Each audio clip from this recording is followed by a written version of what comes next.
колоссальный коррупционный скандал, который в Евросоюзе предпочитают замять. В понедельник в операционной комиссии, сформированной Евросоюзом по отдельному поводу, состоялось голосование о продлении лицензии на использование фермерами удобрения под названием глифосат. Глифосат – очень распространенный дефолиант, средство против сорняков. Его производит гигантская транснациональная корпорация Monsanto. Глифосат тоже хотят запретить, поскольку он практически не выводится из человеческого организма, накапливается и по робкой оценке Всемирной организации здравоохранения является возможным канцерогеном, то есть вызывает рак. Лишь в Европе Monsanto тратит на свои лоббистские проекты порядка 1,5 миллиарда евро в год. По правилам, решение могло быть принято, если за него проголосовало не менее 16 стран ЕС с суммарным населением 65% от всего населения Евросоюза. Так называемое демографическое большинство. Без Германии никакого демографического большинства не было бы. Но ведь до сих пор Германия всегда была против глифосата. И именно так должен был голосовать Шмидт. Но Шмидт проголосовал за глифосат. Что, Германия в последнюю секунду изменила свою позицию? Да нет. Просто Шмидт лично так решил. Ну, взял. Ну, теперь вся Европа будет травиться еще 5 лет. В свои 10 Тео очень любит читать книги о рыцарях, где добро побеждает зло. Такой же битвой он для себя считал двухлетний дебат о необходимости запретить в Европе глифосат – яд для растений, который сделал и его инвалидом еще в животе матери. После появления на свет мальчик до 3 лет вообще не мог говорить. На сегодня ему сделали 52 операции, но ни здоровье, ни его голос восстановить врачи не смогли. Не верьте всему тому, что говорят в рекламе, потому что Monsanto сделала лживый ролик, что это биопродукт, что он разлагается, что он безопасен для здоровья человека. Monsanto в прошлом году за 66 миллиардов долларов решил купить немецкий концерн Bayer. Их цель – контролировать всю продовольственную цепочку мира, от поля фермера до стола потребителя. Если эту сделку одобрит ЕС, то у нас появится промышленный монстр. Они будут контролировать все – семена, удобрения, пестициды, но еще и все лекарства, которые позволят лечить людей, заболевших от этой химии. Офисы Monsanto открыты в 66 странах мира. Целый завод по производству ГМО семян построили теперь и на Украине, в Почуйках. Киевское правительство планирует еще и распродажу 10,5 миллионов гектаров земли иностранным компаниям. Это 9-я часть всех пахотных земель Европы. Не исключено, что львиная доля достанется той самой Monsanto. Она уже подобрала 10 полей для генетических испытаний на растениях. Украина занимает 3-е место в мире по экспорту кукурузы, 5-е по экспорту пшеницы. Договор об ассоциации с ЕС позволит ей в перспективе внедрить эту продукцию и на европейский рынок.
immer mehr Menschen wird der Großkonzern Monsanto zum Symbol eines agroindustriellen Systems, das die Gesundheit der Menschen und der Ökosysteme bedroht.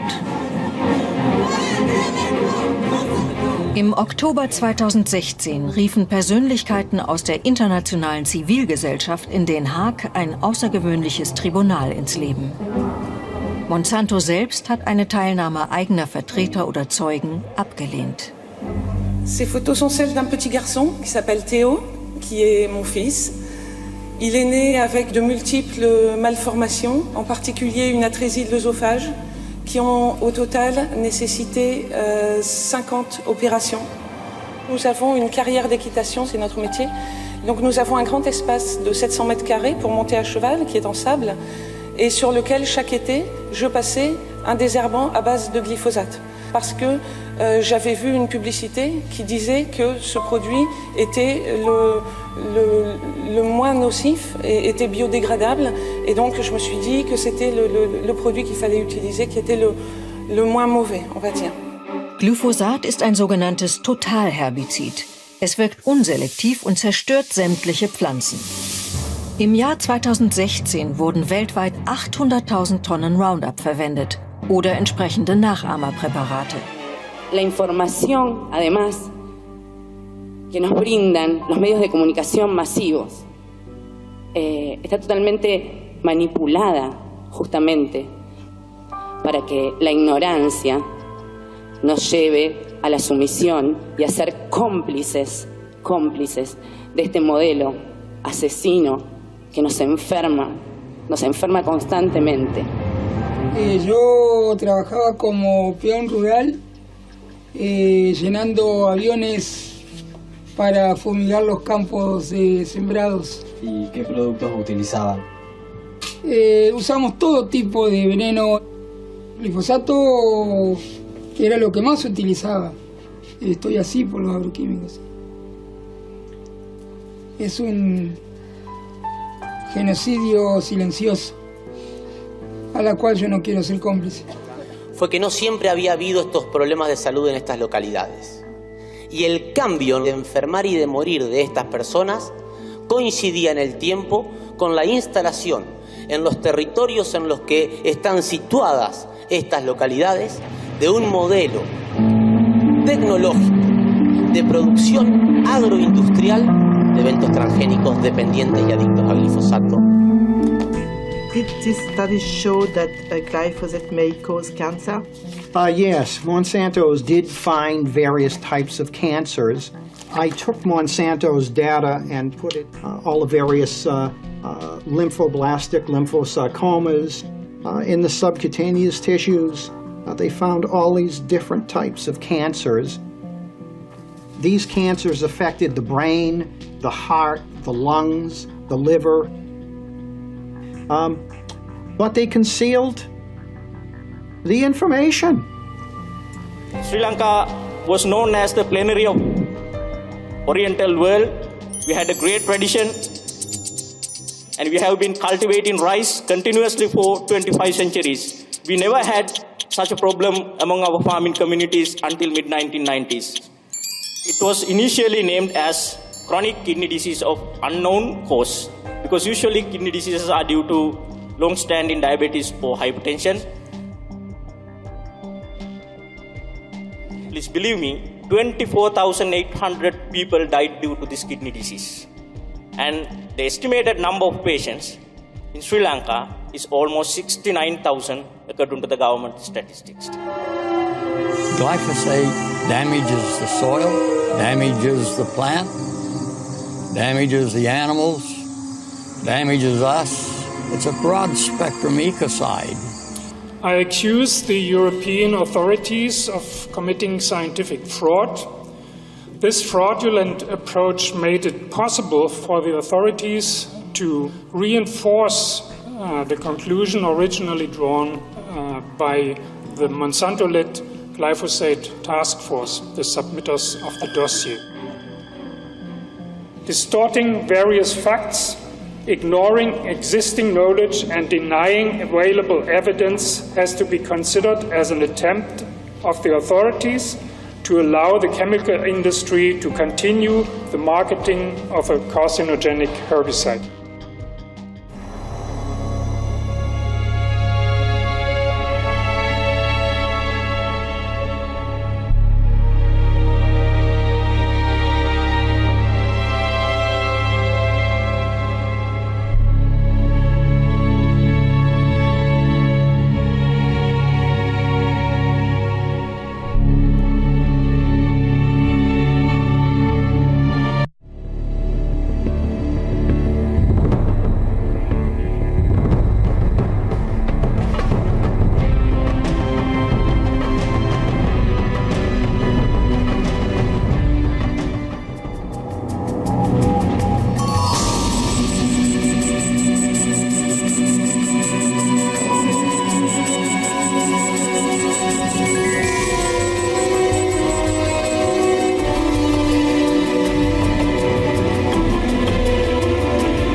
McLaren report has been unduly given a lot of credence, in my opinion.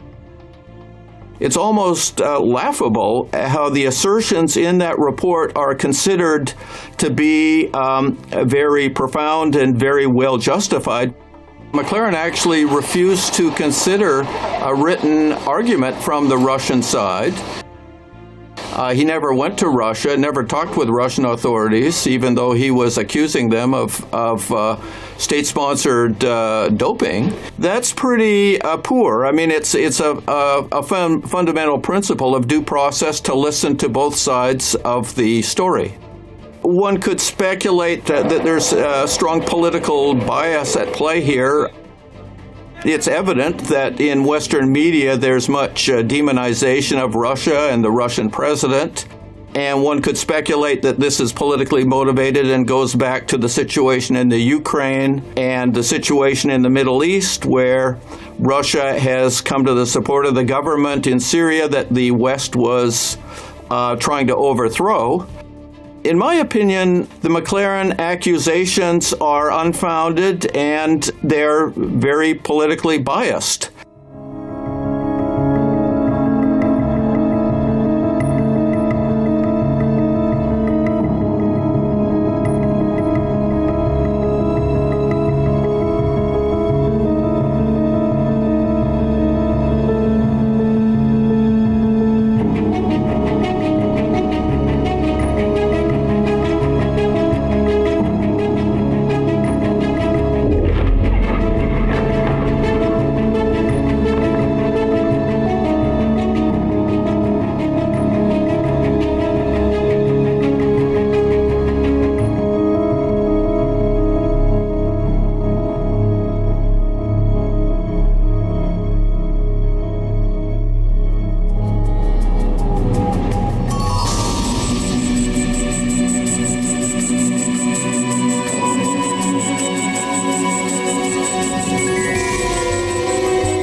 Believe that the CIA and Mossad are just joined at the hip on this operation.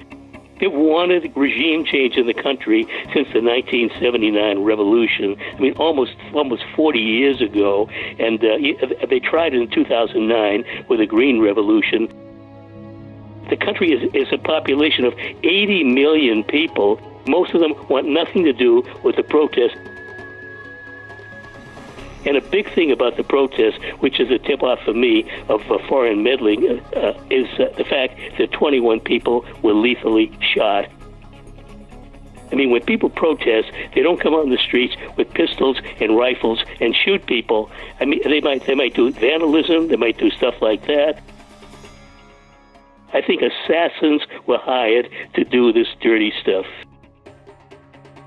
The protests may calm down, they may ebb a little bit, but below the surface, I think there's stuff still going on. The destabilization attempts will go on. Iran has a powerful military. I don't think there's any chance of a U.S. or NATO invasion. But there could be a chance of a U.S. war by terror bombing, even the possibility of a nuclear war. That really is a threat. But I think probably the plan is destabilization with picking away at Iran, trying to stimulate the population to turn against the government.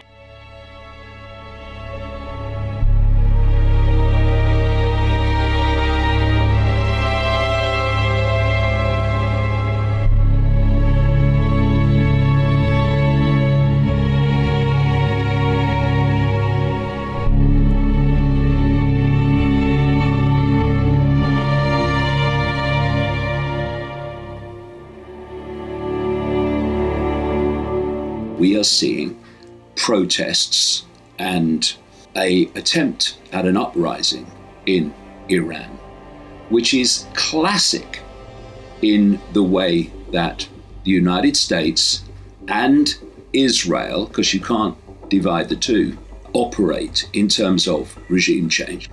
So what you do is you get the people themselves to remove your target regime and claim that it's a people's revolution, when what you have actually been doing is supporting groups and factions within the target country with information, with intelligence, with training, and with weapons to bring about that very people's revolution, which is actually just a revolution to remove the regime you don't want.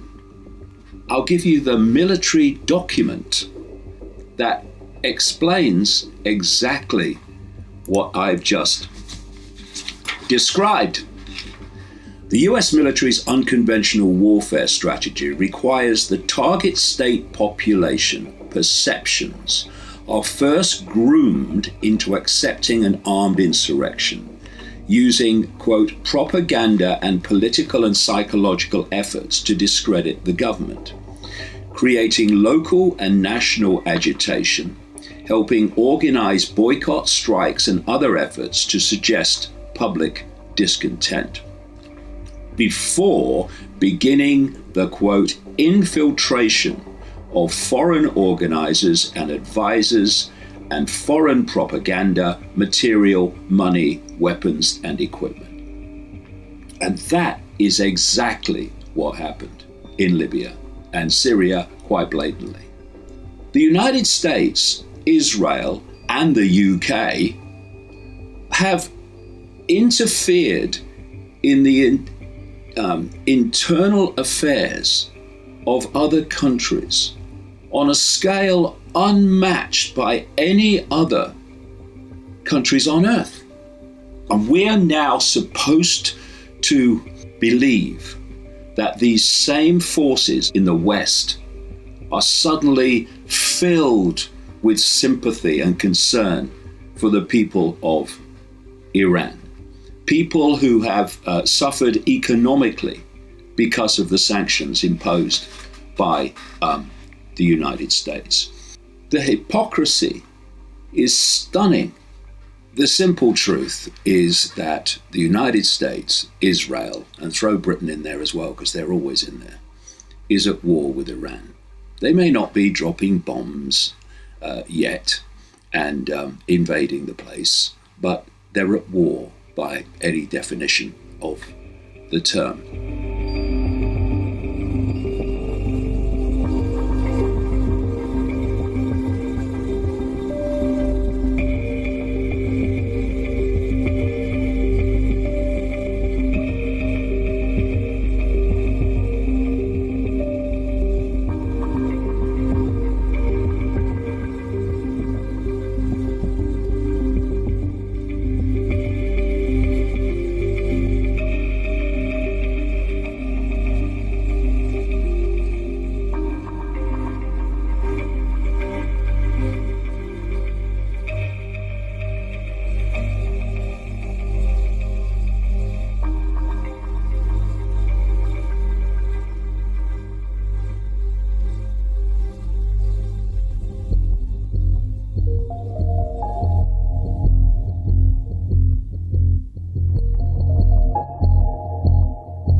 There is absolutely no political relationship between the Jewish people and Jerusalem. It's merely a holy city.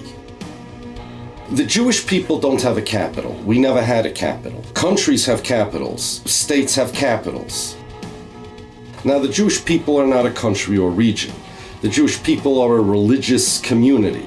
We pray towards Jerusalem, but we relate to Jerusalem only as a holy city, not as a political capital city of the Jewish people. And because it's a holy city, it doesn't matter who has sovereignty over it. Jerusalem is just as holy and just as much Jerusalem, whether it's under the auspices of the Turks, or the Romans, or the British, or whoever. It's important to know that the Zionists were the ones that started this business of the capital of the Jewish people. I was born in America, my father was born in Poland, my mother's family's from England. We have nothing to do with Israel. We're Jews, and Israel is not my nation state in the slightest.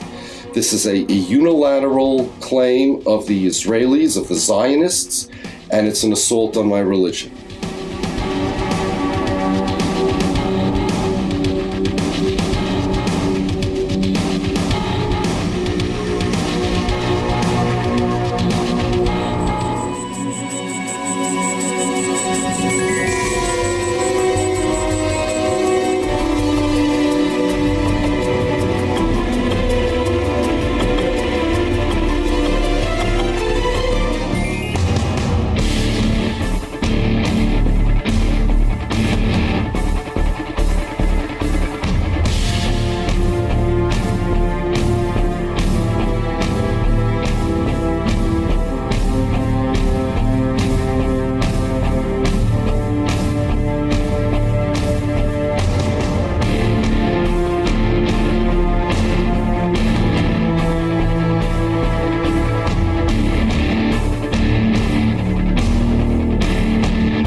Just when you thought tensions between the North and the South Koreans were starting to smooth over, as they've recently agreed to work with one another during the Winter Olympics, leave it to the United States government to want to intervene with a small-scale war. Amid signs of a thaw in North Korea, tensions bubble up. In exactly 1 week from today, U.S. Secretary of State Rex Tillerson is going to be at a conference in Vancouver that is geared towards persuading North Korea to end its nuclear program. But before that happens, U.S. making plans for bloody-nose military attack on North Korea to stop its nuclear weapons program. The White House has dramatically stepped up preparation for a military solution in recent months amid fears diplomacy is not working, well-placed sources said. These kinds of threats are not going to intimidate North Korea, but it's certainly going to deepen their distrust. And it may even prompt rash action if they feel they're in imminent danger. And North Korea considers its nuclear program to be vital to its survival, so they're not just going to trade it up merely for some sanctions relief. The United States government has brilliantly disguised their global regime change operations as humanitarian missions. And sometimes, if the big bad boogeyman isn't scary enough, they'll intervene in order to provide order out of chaos. They're going to push to move this diplomatic approach towards a military approach, just as Trump has hinted towards. And this has been the goal of the deep state all along, whether he realizes it or not.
Het zelfstandig ondernemen.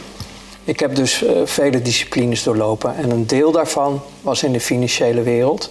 En een van die wisselagenten, die zei op een bepaald moment, stop met al die werkzaamheden, al die bedrijven. Ga gewoon in de geldhandel, ga in de financiële wereld. Je moet één ding weten. Als jij je geweten niet in de diepvries kan zetten, en dan niet op min 18, maar op min 100, dan moet je er niet aan beginnen. Dat was de boodschap, want je wil veel geld, dat kan je krijgen, ik kan je helpen, maar er hangt wel een prijskaartje aan de andere kant. Want met een geweten kan het niet. Want je klanten waren banken, hè, die wilden hun handen ook schoon houden. Ja. Maar je hebt ook uiteindelijk met overheden te maken. Je hebt te maken met multinationals. Je hebt te maken met geheime diensten. Maar je hebt ook te maken met wat ze nu noemen terroristische organisaties. Je krijgt dus het hele palet van groot geld aan cliënteel. En dan zie je ook de verbindingen. Het gaat over het financieren van oorlogen, het creëren van oorlogen, het creëren van eigenlijk heel veel ellende in deze wereld. Maar ook hun hebben weer hun geldstromen. Want als hun dus in de handel van drugs zitten, of in de handel van wapens, of in de handel van, noem het maar op, mensen. Die dus zeg maar via constructies, hè, rechtsvormen, internationaal, het geld zo gaan bewegen dat het allemaal oké is.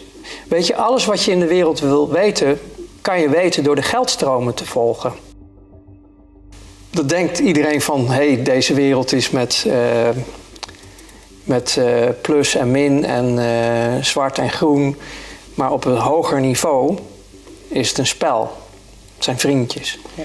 Maar ze hebben zich wel te houden aan alle regels en wetten die ze zelf hebben gecreëerd om de rest van de samenleving daar te houden en dat het niet erg druk wordt in de top. Er gebeurden allemaal dingen. Ik kwam bijvoorbeeld op een andere beurs en dan zei een van de collega's daar van Ronald, weet je nog, met die Italiaanse lieren. Waardoor dus een bedrijf in Italië daar last van kreeg op een dusdanige manier dat het bedrijf over de kop ging. En dat ze dan zeggen, weet je dat de eigenaar zelfmoord heeft gepleegd en een gezin achterlaat. En toen lachte je erom. Ha, ha, ha, met elkaar, allemaal. Bescheten op de mensen. Het was gewoon een product. Afval. Alles was afval. De natuur, de planeet. Als we maar onze doelen haalden. Als we maar groeiden. Je komt zo diep in die kringen. Ik moet ook zeggen dat de meeste van deze mensen hadden een geloof wat afwijkt van het gemiddelde. De meeste daarvan hadden een Luciferiaans geloof. Hun diende dus iets onstoffelijks. Hun diende wat zij noemden Lucifer. En ik kwam dus ook in die kringen. Alleen ik lachte erom, want het waren voor mij gewoon klanten. Ik kwam dus in Satanskerken, maar ik kwam zeg maar op route even langs, even buurten. En daar was dan op dat moment een heilige mis. Ik hechtte weinig of geen geloof aan hun geloof. Of ik was er eigenlijk niet eens van overtuigd dat het überhaupt allemaal wel bestond. Maar er kwam een moment, toen werd ik dus uitgenodigd om mee te gaan doen aan offers in het buitenland. Dat was het breekpunt. Kinderen. Oké.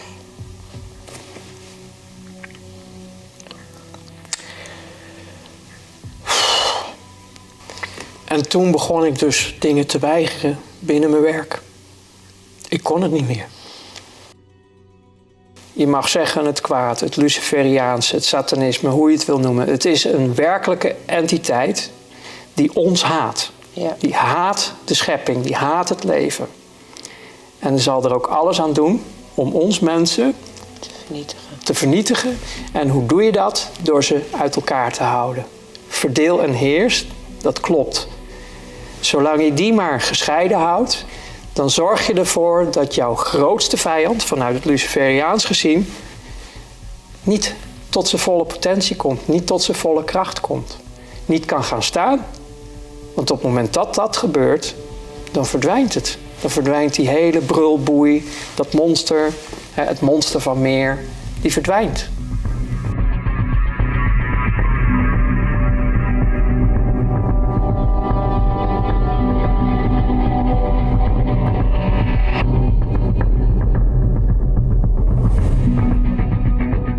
The deep state actually begins with the major banking families, including the Vatican, which is the world's wealthiest organization, wealthier than the Rothschilds. But the Vatican plus the Rothschilds, and then all of the central banks, the City of London, and Wall Street, that's the top of the deep state. Below them come the political parties. Most countries have been organized so that there are two major political parties that block 70% of the public from actual participation in the decision-making and the governance process. And then finally, below them, you have the secret intelligence services that more recently have begun to spy on and blackmail politicians and judges and celebrities in order to protect their power and increase their budget. The deep state is very real.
There are large pedophilia rings that have been operating for really many, many years.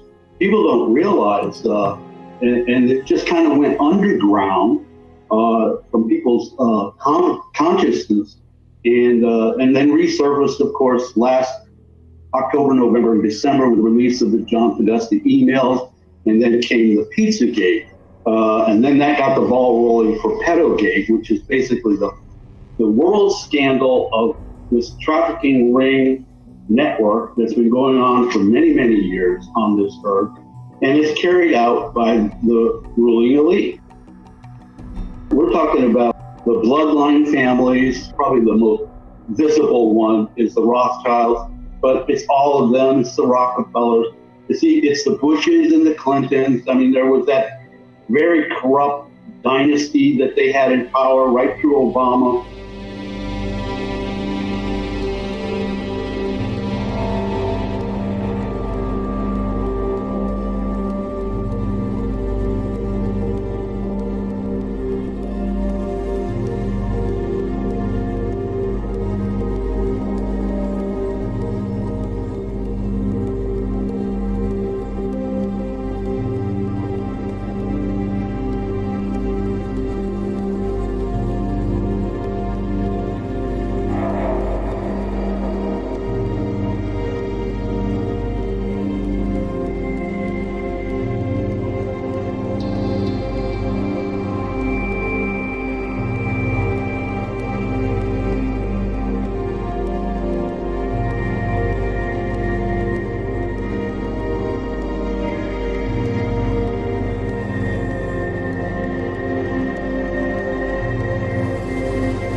Basically, the CIA are the main pimps of this whole global operation. They really are the culprits. And they work with the State Department, U.S. State Department, embassies all over the world. And they take kids from orphanages, they use charities, they use front organizations, and they use the Red Cross. They're all involved in this. The UN, the military intelligence is involved. America sends its troops to, at least 134 countries. Wherever you find a whole concentration of military, you'll also find a lot of trafficking. They take a lot of victims from third world countries and fly them around or put them on cargo ships and move them around. But primarily, I believe it's the governments of the West that are the perpetrators, mainly. I mean, the Clintons are in so deep, and so is Bush. I mean, it's been a dynasty, basically, in America for 40 years, basically, where we have the same people. Many of these Illuminati families are bloodlines that have been around for many, many centuries, and many of them actually go back to Kabbalism, the pre-Judaism, mysticism, the Babylonians. So a lot of those satanic rituals actually come from those ancient times. And of course, we also know that they did child sacrificing and pedophilia way back when in those many cultures back then as well. And they managed to infiltrate the Catholic Church. Many of them have been popes. They are royalty. As you're aware, in England, there is that family. And a lot of times, yes, they drink the blood, they eat the organs, they're cannibalistic. They're able to get away with all their stuff because obviously they've got the head honchos in all the different parts to this puzzle, be it the law enforcement, be it the court system, be it the education system, be it the media system, be it the child welfare system, the government, of course, the military, the CIA, the corporate industry. They're all in it. I mean, of course, they are total psychopaths, so they have no conscience whatsoever. They everything's a fake emotion. They just have to imitate emotion. They're good actors, by the way, and they lie through their teeth in every breath. Pedophilia is the Achilles heel of the ruling elite, and that's also why we're seeing all this basically stepping up of the whole North Korea, the whole situation with the Jerusalem and the Middle East. War is coming. The collapse of the economy is coming. The elite pedophiles have planned for it, and they've sped it up because the exposure of this Achilles heel, they know there's going to be a enraged public all around the world. The more people learn about this, the more we can rise up as in solidarity as one to demand accountability.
No pierdas la oportunidad de aceptar a alguien distinto. No pierdas la oportunidad de que te cambie la vida.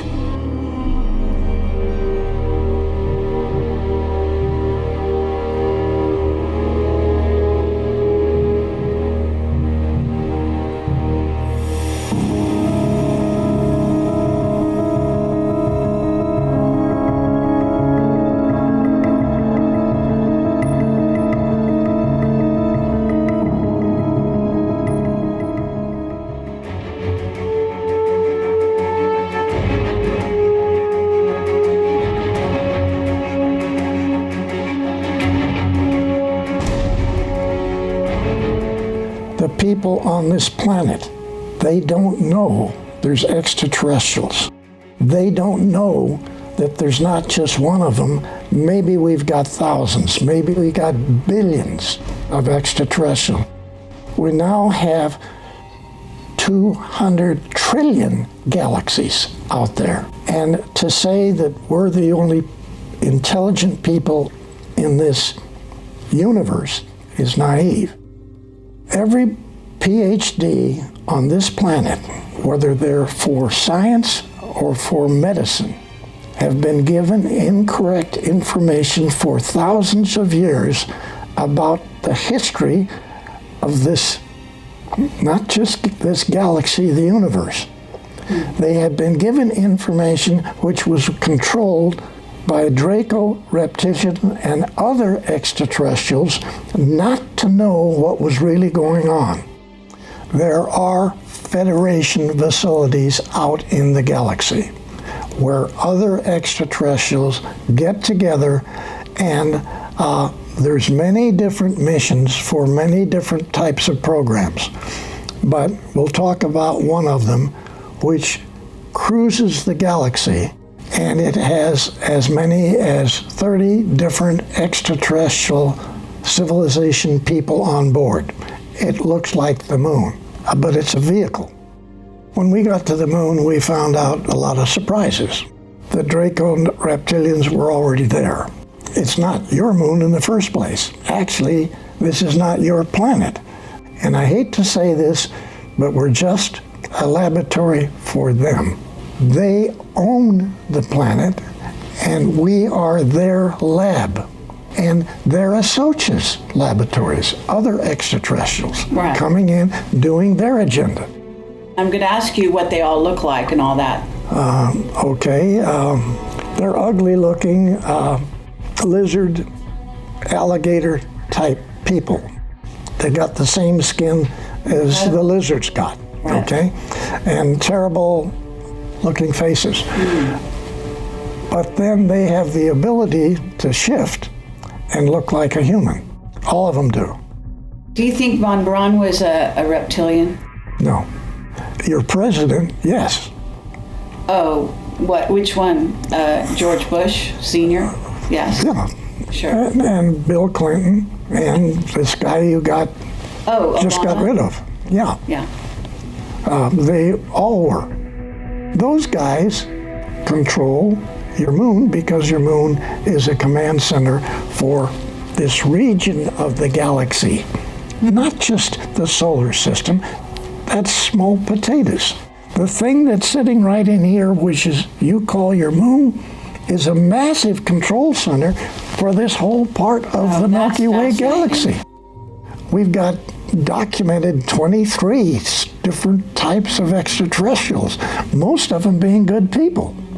But then we've got these massive capability with facilities of the Draco extraterrestrial side that, you know, they're controlling. And they don't just control this planet.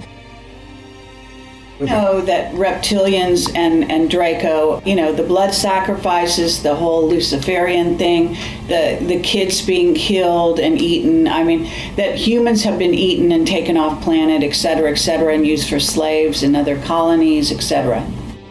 I hate to say that, but that's far worse than what you've just said. It's far worse. Yes, far worse. It's unbelievable. And I don't know how we say that to the public. You know, there's a lot of New Agers out there who want nothing but to believe that there's ETs, definitely, but they're all hearts and flowers and good guys. Yes. And this is such a dangerous thing to put out there, because again, you get humans that will not be able to protect themselves. And also not understand. I care about the children and I want to protect the children. How can you protect a child? You must tell them. You must tell their parents what's happening, what's really going on this planet.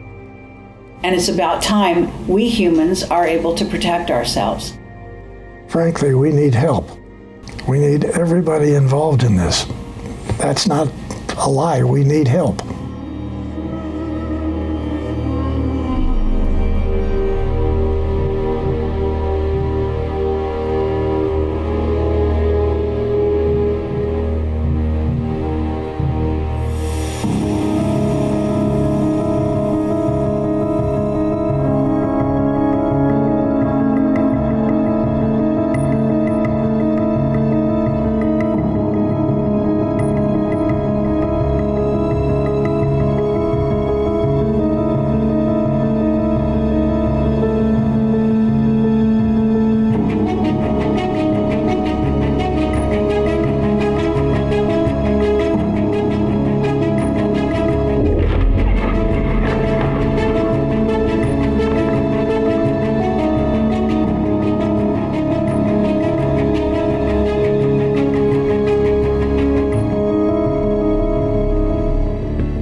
we're setting goals that are outside of ourselves, that are, things we want to change or fix. They tend to be, what can I do different? That's a good thing to do. It is good to do those things differently. But one needs to keep in mind that it's not the doing that is really so important. And that goes on both ends. It's not only the things that you do that really aren't that important, or the things that other people do that affect you. What's really important is why you do them and how you deal with the things that come to you. That's what's really important. So rather than doing things better, it would be a nice change to think about, how could I be better? It's not just that I'm going to manipulate the world in a better way, and I'm going to make sure that I take advantage of this and don't do that and avoid this kind of trouble and get these things. That may make your life seem a little better, but if you don't really change who you are, then you're still going to be living that same life, more or less. The circumstances may change a little, but your life and its quality won't change much. This is the problem with resolutions, because usually once you make a resolution, you tend to need to follow it really, really closely. And then once you fall off, well, then that gives your ego an opportunity to say, oh, well, you couldn't stick to it. And that's often what happens. And we sort of lose track. You have to really want to change at the being level. You have to really want to change at a deep level. If you really want to change those behaviors, you can. Because you'll be waiting and you'll say, well, when I get around that person, I'm not going to be annoyed. I'm just going to let it go. And you feel yourself getting annoyed and you just don't do it. Don't go there. If you just work it from the intellect, well, okay, you'll be more polite than you would have been otherwise. But that's not the point. The point is you have to want to change it. You have to say, I don't want to feel that way. I don't want to be that way. But it's not easy and it's not quick.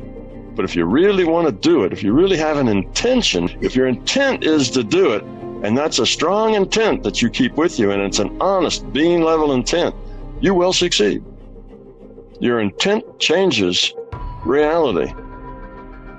That's why we start with being authentic and finding out who we are. Why do we do the things we do? What are our fears? You have a fear that you're not going to be seen as successful in the eyes of others. Well, why do you need that? Well, the only reason you could need that is because you feel inadequate and you want to prove to yourself and others that you are somebody special. What's driving you? What's creating the stress? You see, you get rid of the fears and the stress goes away. I would disagree with the person who thinks that some fear is a good thing, even those safety fears. You have to be aware.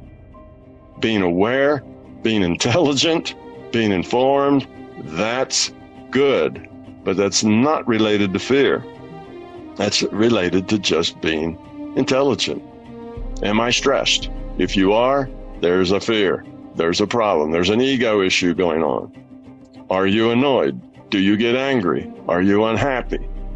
Are you struggling all the time? All the negative stuff, all the negative feelings.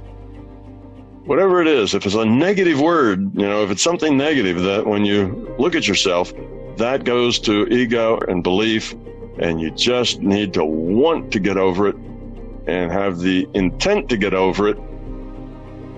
There's 1,000 problems out there that people have, but it all boils down to the same thing.